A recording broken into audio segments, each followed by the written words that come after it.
तो ईरान कह रहा कि मारो, हमको क्या है। हम थोड़े कहते हैं कि हम दुनिया के सबसे बड़े देश हैं, हम दुनिया के सबसे ताकतवर देश हैं, हम पूरी दुनिया को चला रहे हैं। डुबाओ, फाड़ो पैसा, अपना डॉलर फाड़ फाड़ के फेंकते जाओ, जलाते जाओ, हमको क्या, हमको तो मारने ही बैठे हो ना, हम तो मर ही रहे हैं, तुम्हारी इकोनॉमी मार के मर जाएंगे, ईरान कह रहा है। सोचिए ऐसे युद्ध में बेतहाशा खर्च हो रहा है, जिस युद्ध में ट्रंप अपना कोई मकसद भी नहीं बता पा रहे। भाई को पता ही नहीं है कि किस बात का पैसा खर्च कर रहा है।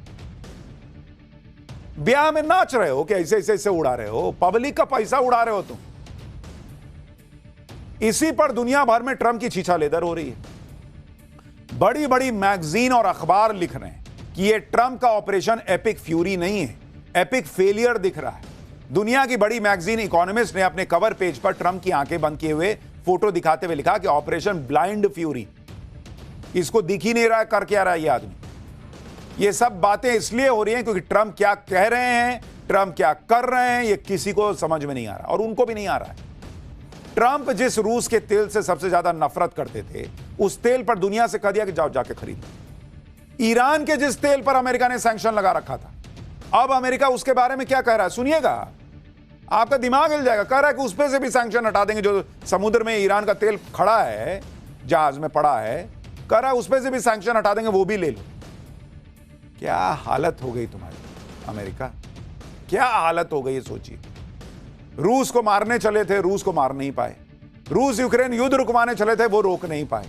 चाइना को डैमेज करने चले थे, वहां जिनपिंग हंस रहा है क्या किया ये आदमी। और यहां ईरान से लड़ रहे हो और दुनिया से कह रहे हो कि ईरान का तेल भी खरीद लो भाई। ऐसा तो उसी एक जानवर के साथ होता है जो अपना पूंछ पकड़ने के लिए गोल गोल घूमता, पकड़ नहीं पाता। वही अमेरिका का हाल हो गया। अगर ट्रंप ऐसे ही युद्ध बिना मतलब के खींचते रहे तो फिर दुनिया में हाहाकार मच जाएगा, क्योंकि बात सिर्फ तेल और गैस की नहीं है। अगर आप ओवरऑल दुनिया के हालात देखेंगे तो खाड़ी देशों से आने वाले फर्टिलाइजर की कमी की वजह से फूड क्राइसिस को खतरा है। 4.5 करोड़ लोगों के भूखमरी की चपेट में आने का खतरा है। कई एक्सपर्ट यह दावा कर रहे हैं कि अगर युद्ध 10 दिन और चल गया ना तो ग्लोबल रिसेशन आने का डर है, मंदी आ जाएगी दुनिया में। जब यह युद्ध शुरू हुआ तब से ग्लोबल स्टॉक 4.5% गिर चुके हैं। वर्ल्ड जीडीपी को 4 से 5% का झटका लगने का खतरा है। दुनिया भर में ऑयल और गैस के दाम बढ़ रहे हैं। युद्ध का इंपैक्ट ऐसा पड़ रहा है कि ईरान के कल के अटैक के बाद यूरोप में गैस की कीमत 35% बढ़ चुकी है। खाड़ी देशों से दुनिया को सिर्फ ऑयल और तेल ही नहीं मिलता, बल्कि फर्टिलाइजर यानी खाद की भी सप्लाई होती है। इसलिए आने वाले दिनों में फूड क्राइसिस के बढ़ने की चिंता है। दुनिया का 20% फर्टिलाइजर यानी खाद और 46% यूरिया खाड़ी देशों से आता है बॉस। अगर हॉर्मुज स्ट्रेट बंद ही रहा तो दुनिया के कुल खाद व्यापार का 1/3 हिस्सा बाधित हो सकता है। नाइट्रोजन खाद की कीमत दोगुनी हो सकती है और फॉस्फेट खाद की कीमत करीब 50% बढ़ सकती है दुनिया भर में। एशिया के देश खाड़ी के फर्टिलाइजर पर सबसे ज्यादा निर्भर है। 35% यूरिया, 53% सल्फर और 64% अमोनिया एशिया को जाता है। भारत खास तौर पर खाड़ी देशों पर निर्भर है। भारत अपना 40% से ज्यादा यूरिया और फॉस्फेट खाद यहीं से मंगाता है। खाड़ी का फर्टिलाइजर सबसे ज्यादा भारत, ब्राजील और चीन लेते हैं। ये तीनों ही देश दुनिया के सबसे बड़े खाद्यान्न उत्पादक भी हैं। यानी बात सिर्फ भारत के लिए कोई चिंता की बात है ऐसी नहीं है, पूरी दुनिया के लिए चिंता की बात है। एक साथ दुनिया पर कई संकट आ रहे हैं। Energy crisis, fertiliser crisis, food supply chain crisis, और इन सब से दुनिया को निपटना है। इसलिए लोग यही मना रहे हैं कि भाई किसी तरह ये युद्ध खत्म हो जाए, क्योंकि इतने सारे क्राइसिस नहीं होते तो लोग कहते कि जाओ डोनाल्ड ट्रंप तुम उधर कोने में लड़ते रहो, हमको फर्क नहीं पड़ता। लेकिन दिक्कत यह है कि ये युद्ध ट्रंप और अमेरिका ने शुरू किया, पिस पूरी दुनिया रही। ईरान युद्ध की वजह से करीब 95 देश ऐसे हैं जहां तेल महंगा हो चुका है बॉस। कुछ देश ऐसे भी हैं जहां हर महीने के आखिर में फ्यूल के दाम चेंज होते हैं, तो आशंका है कि कई और देश अपने यहां फ्यूल के दाम बढ़ा सकते हैं। लेकिन बॉस आप देखिए, इस संकट में भी भारत के लिए राहत की बात यह है कि अभी तक कम से कम भारत में पेट्रोल डीजल के दाम नहीं बढ़े। और आप देखिए दुनिया में जो हालात हैं, उस बीच भारत अभी भी कितनी मजबूत स्थिति से टिका हुआ है, आपको देखना चाहिए। तेल के दाम बढ़े दुनिया में, कहां कितने बढ़े बॉस? अगर आप देखेंगे आज की डेट में, अमेरिका में जहां का ये रायता दुनिया भर में फैला हुआ है, वहां 16.5% तेल की कीमत बढ़ चुकी है। चीन में ऑलमोस्ट 10.4% तेल की कीमत जो है वो बढ़ चुकी है। सब ऊपर जा रहा है मामला। सिंगापुर को देखिए, सिंगापुर के अंदर तेल की कीमत जो है वो ऑलमोस्ट 16% बढ़ चुकी है। जर्मनी में देखिए, सबका आपको राउंड फिगर बता रहा हूं, जर्मनी में ऑलमोस्ट 13% बढ़ गई है।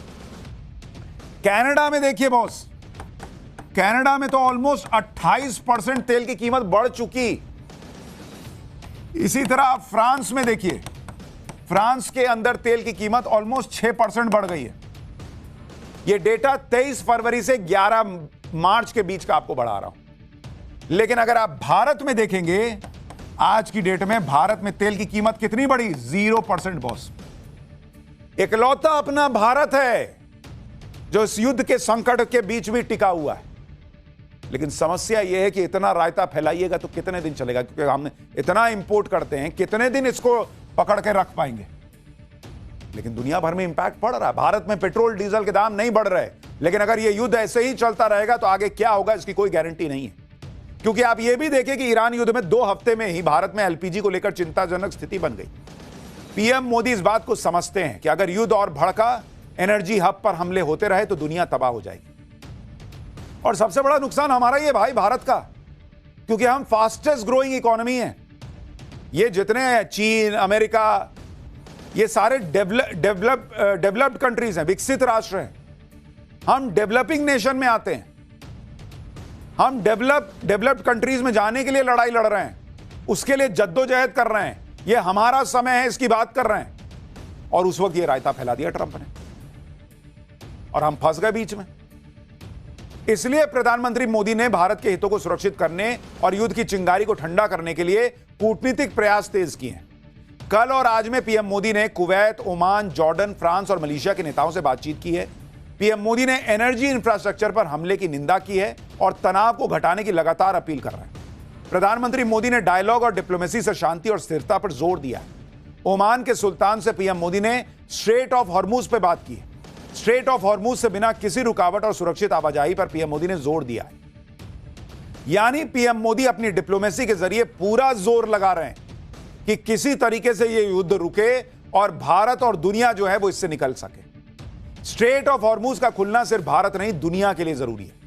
आज ही सरकार की तरफ से बताया गया है कि कैसे हॉर्मुज स्ट्रेट के बंद होने से सप्लाई चेन बाधित हुई, साथ ही जो समुद्री रास्ते से व्यापार होता है उसकी कॉस्ट भी बढ़ गई।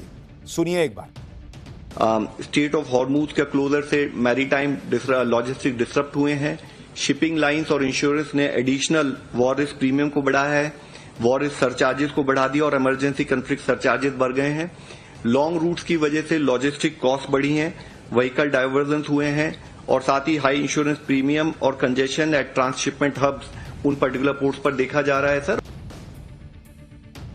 और इसीलिए आपको याद होगा कि पाठशाला में हम आपको डे 1 से कह रहे हैं बॉस, ये कह देने से कि ना कुछ है ही नहीं, सब बढ़िया सब बढ़िया सब बढ़िया नहीं है, बोलने से नहीं होगा। यह है कि भारत जिस तरीके से अभी तक उस इंपैक्ट को झेल रहा है, पब्लिक तक नहीं जाने दे रहा है तेल की कीमतों को लेकर, वो कितने दिन रह पाएगा? क्योंकि एलपीजी को लेकर संकट तो खड़ा हुआ ही। आप डोमेस्टिक सप्लाई करते हैं तो आपको कमर्शियल रोकना पड़ता है, कमर्शियल कीजिएगा तो कहीं कुछ और करना पड़ेगा। बम गोले खाड़ी देशों में बरस रहे हैं, लेकिन हाहाकार दुनिया में मचा है। भारत अछूता नहीं। आज भारत के शेयर मार्केट में क्या हुआ देखें, तूफान आ गया। एक दिन में भारत में निवेशकों के करीब 12 लाख करोड़ रुपए डूब गए। सेंसेक्स और निफ्टी 3% गिर गया। सेंसेक्स 2496 पॉइंट गिरा। यह जून 2024 के बाद एक दिन की सबसे बड़ी गिरावट। सेंसेक्स गिरते गिरते 74,207 पे बंद हुआ है और पिछले साल के 7 अप्रैल के लेवल पर आ गया है। युद्ध से जो हाहाकार मचा है उससे कोई अछूता नहीं है बॉस। और आप देखिए दुनिया भर के शेयर बाजार कैसे लुढ़क गए। साउथ कोरिया का शेयर बाजार 2.7% गिर गया। हांगकांग का बाजार 2% गिर गया। ऑस्ट्रेलिया में ऑलमोस्ट 2% की गिरावट। ताइवान में भी 2% की गिरावट है। जापान का शेयर मार्केट तो ऑलमोस्ट 3.5% गिर गया। जर्मनी भी 3% के करीब की गिरावट देख रहा है। तो लोगों का पैसा बहा जा रहा है भाई। इधर शेयर बाजार संभल नहीं रहा, उधर सोना चांदी नहीं संभल रहा। India Boolean and jewellers association limited के मुताबिक 24 कैरेट सोना प्रति 10 ग्राम ₹3,748 गिर चुका है। 22 कैरेट सोना प्रति 10 ग्राम 3,433 रुपए गिर गया है। चांदी की कीमत प्रति किलो 6,936 रुपए गिर गई। इंटरनेशनल मार्केट में गोल्ड और सिल्वर 3 से 4% डाउन। वैसे तो युद्ध के माहौल में सोना चांदी के दाम आमतौर पर बढ़ जाते हैं, लेकिन अभी जिस तरह से महंगाई बढ़ रही है, ऑयल के दाम बढ़ रहे हैं, उससे लोग अभी गोल्ड और सिल्वर में पैसा लगाने से बच रहे हैं और जो कैपिटल है वो एनर्जी मार्केट की तरफ मूव हो रहा है। युद्ध का असर दुनिया भर में भारत से होने वाली मेडिसिन सप्लाई पर भी पड़ रहा है। दवाओं के माफ कीजिएगा, दवाओं के होलसेल प्राइस 10 से 15% बढ़ गए। रॉ मटेरियल की कीमत केवल 8 दिन में 20 से 60% बढ़ गई है। शिपिंग कॉस्ट 3 से 5 गुना हो चुका है और कुछ दिन यही सब चला तो तेल गैस के साथ साथ दवाओं के लिए हाहाकार मचेगा। युद्ध के वजह से सेमीकंडक्टर इंडस्ट्री हिली हुई है। यूरोप के देश ज्यादा पैसे देकर एशिया से सेमीकंडक्टर मंगा रहे हैं। इसके अलावा हीलियम गैस की भी कमी देखने को मिल रही है, क्योंकि हीलियम गैस नेचुरल गैस से ही बनती है। यह एलएनजी का बाई प्रोडक्ट है। भारत में एलएनजी की कमी से इंडस्ट्री लेवल पर किस तरह की मुसीबत मंडरा रही है, वो गुजरात के मोरबी में देखने को मिला। मोरबी की सिरेमिक इंडस्ट्री पर बड़ा असर पड़ा है, क्योंकि सिरेमिक आइटम जैसे टाइल्स, सैनिटरी वेयर और पॉटरी जैसे प्रोडक्ट को हाई टेम्परेचर पर भट्टी में तपाना पड़ता है। इसलिए यह इंडस्ट्री बिना गैस के नहीं चल सकती। सिरेमिक एसोसिएशन के मुताबिक अब तक 100 यूनिट बंद हो चुकी हैं। अगर गैस की किल्लत का यही हाल रहा तो अगले 4 से 5 दिनों में 400 यूनिट का शटर डाउन हो सकता है। गुजरात गैस ने जिन यूनिट्स को 50% गैस की सप्लाई की इजाजत दी थी, वो भी कल तक बंद हो सकती हैं, कहा जा रहा है। और इसलिए जब हम पाठशाला में बार बार कहते हैं कि पेट्रोलियम मंत्री जी, ये मानिए कि देश में समस्या है, तो इसीलिए कहते हैं बॉस। खाली घर में चूल्हा जल जाएगा, आप डोमेस्टिक एलपीजी की सप्लाई कर दीजिएगा, लेकिन एक साइकिल ना चलता है बॉस। कहीं होटल बंद होगा तो वहां जो काम करते हैं, वहां जो सामान लेके आता है, वहां जो बर्तन धोता है, वहां जो वेटर है, तमाम तरह के लोग हैं जो स्विगी जोमेटो से सप्लाई करते हैं, सबकी नौकरी पे असर नहीं पड़ेगा, इंडस्ट्री पे असर नहीं पड़ेगा। और जब कमाएगा ही नहीं तो घर में एलपीजी से पे पका के खाएगा क्या? क्योंकि खाने पीने की भी चीजें महंगी होंगी, इसका अलग डर सता रहा है। सिरेमिक इंडस्ट्री से जुड़े पेपर मिल, पैकेजिंग और ट्रांसपोर्ट कंपनियों में भी अलग हाय तौबा मची है, क्योंकि ना प्रोडक्शन हो रहा है ना एक्सपोर्ट। इस वजह से इस सेक्टर में काम करने वाले मजदूरों के रोजी रोटी का सवाल खड़ा हो गया है।